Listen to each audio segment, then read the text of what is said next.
நான் ஏதோ எனக்கு மட்டும்தான் வேலை தெரியும், இந்த உலகத்தில் வேறு எந்த வெல்டருக்குமே வேலை தெரியாது அப்படின்னு சொல்லி வீடியோ போட்ட மாதிரி நிறைய நண்பர்கள் என்னோட கமெண்ட் செக்ஷனில் ரீசெண்டாக என்ன திட்டிகிட்டு இருக்கீங்க. ஆக்சுவலாக இன்றைக்கி நடந்த சம்பவத்தை பாருங்களேன். இந்த மோட்டாரில் செக்ஷன் சைடு ஒரு போல்ட் கட் ஆகிட்டு அந்த போல்ட்டை எடுக்கிறதுக்காக வாடிக்கையாளர் ஒரு வெல்டிங் ஒர்க் ஷாப்பை அணுகியிருக்காரு. இந்த வெல்டிங் ஒர்க் ஷாப்காரும் 2-3 டைம் வெல்டிங் பண்ணி அந்த போல்ட்டை எடுக்க ட்ரை பண்ணியிருக்காரு. அப்படி ட்ரை பண்ணும்போது அந்த கட்டான போல்ட்டையும் அந்த பாடியும் சேர்த்து வச்சு டாக் ஆகிடுச்சு.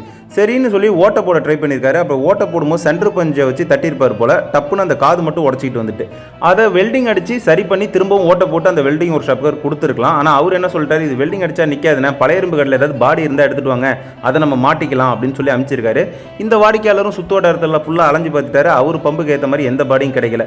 இதை எடுத்துக்கிட்டு நம்ம கிட்ட வந்தார். நம்ம கேஸ்டைன் வெல்டிங் ராடை வச்சு வி க்ரூ எடுத்து ஃபுல்லாக வெல்டிங் பண்ணி இப்போ கட்டான போல்ட்டு எடுத்து கொடுத்துட்டோம். இதெல்லாம் கவனிச்சிட்டு இருந்த அந்த வாடிக்கையாளருக்கு ரொம்பவே சந்தோஷமாயிடுச்சுங்க. யாரோட வேலையும் குறைச்சி மதிப்பிடலை, யாரையும் தவறாகவும் பேசலை. எந்த வெல்டர் மனசையாவது நான் காயப்படுத்துகிற மாதிரி பேசியிருந்தா என்னை மன்னிச்சிருங்க. மறக்காமல் நம்ம சேனலுக்கு ஆதரவு கொடுங்க. நன்றி.